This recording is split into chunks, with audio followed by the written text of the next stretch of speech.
Before World War II, Britain had been importing about 60% of its food, much of it from the US and the Commonwealth. When these supply lanes were cut off, drastic action was needed.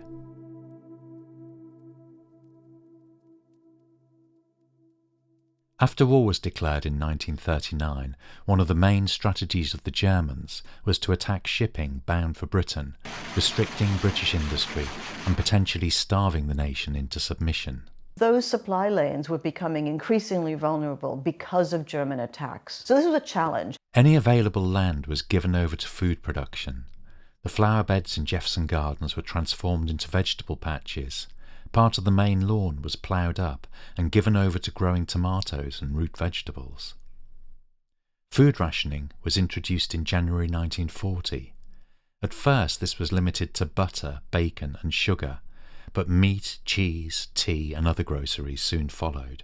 Whole categories of foods became much harder to get hold of, and this is reflected in the sorts of things that were rationed.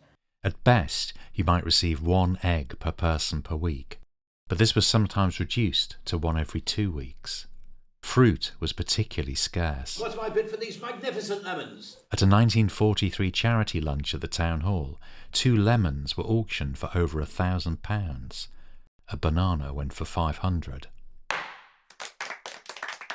The scarcity of certain foods compared to the relative abundance of others meant that cooks had to be creative with their recipes. A particularly charming example of the sorts of recipe advice that was coming out of the Ministry of Food was a character called Potato Pete, who was a large cartoon potato with a hat and little feet and a sort of slightly louche expression on his face. He featured on posters and he featured in all sorts of advertising campaigns, and he also was the star of Potato Pete's recipe book, which offered recipes for using potatoes for every possible meal of the day, from breakfast to a late night snack, and which explained things such as that you could make a really tasty sandwich filling out of mashed potato mixed with a little bit of spring onion and maybe some salt and pepper.